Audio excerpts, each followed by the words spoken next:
I think we all ultimately want the same thing for our children. That is a shot at the American dream. It's the idea that no matter where you started in life, you have a shot of climbing up and achieving success. I think it's the central idea that draws immigrants like myself to come to this country. My parents grew up in very low-income families in India. America was a place that transformed their lives.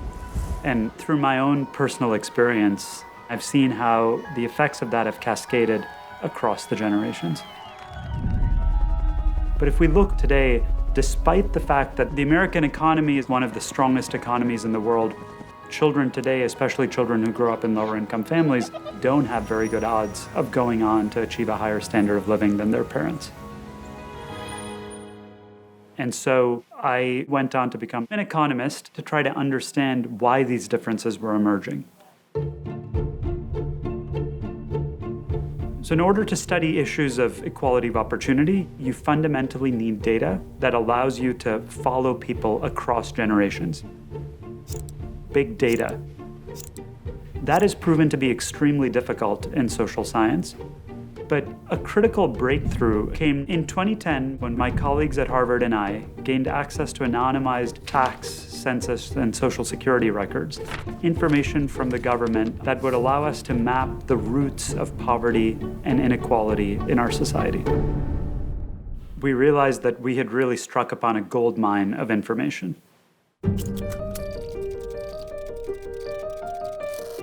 As we began to spend more time with the data, the thing that we were amazed to see was that the roots of economic opportunity lie at a very local neighborhood level.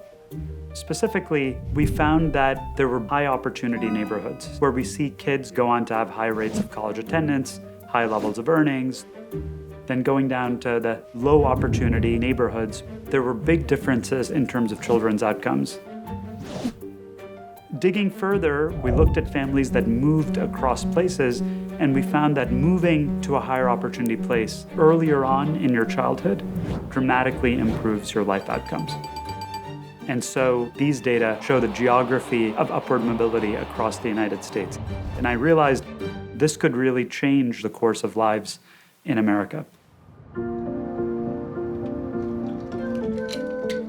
My name is Nikki Manlapas, and I am a single mother to my 3-year-old son, Theo, in Seattle, Washington. Shortly after Theo was born, we were living with my cousin, and my immediate concern was the area itself. It was not ideal for raising a child.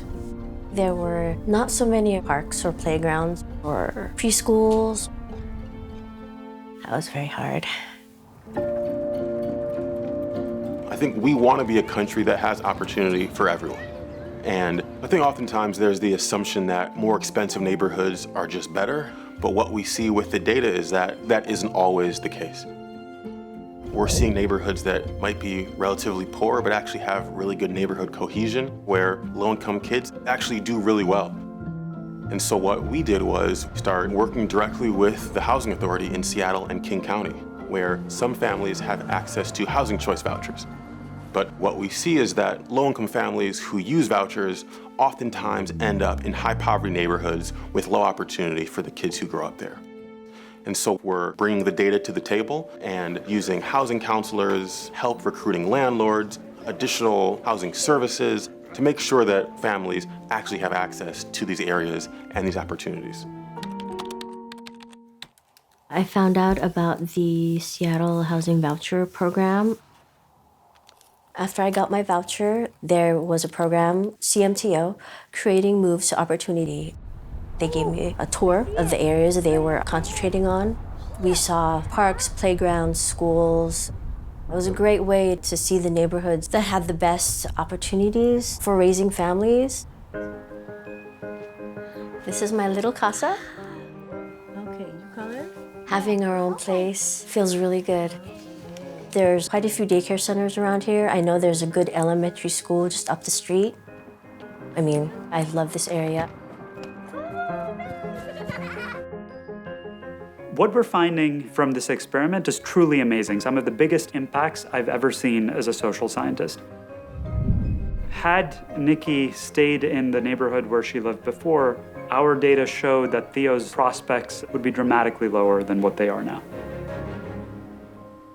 Of course, you can't move everyone out of low opportunity areas to higher opportunity areas, but by using modern data, we can systematically study which types of places appear to produce better outcomes for kids, and we can learn lessons about how we replicate those environments in lower opportunity areas and give many more children from low-income families opportunities to succeed. And so the beauty of this research, what I find inspiring about it, is that it points to real solutions that can change people's lives. I've always wanted Theo to have a great education, and because of this program, I really do feel good about his future. Now, he has opportunities that I never dreamed I could give him.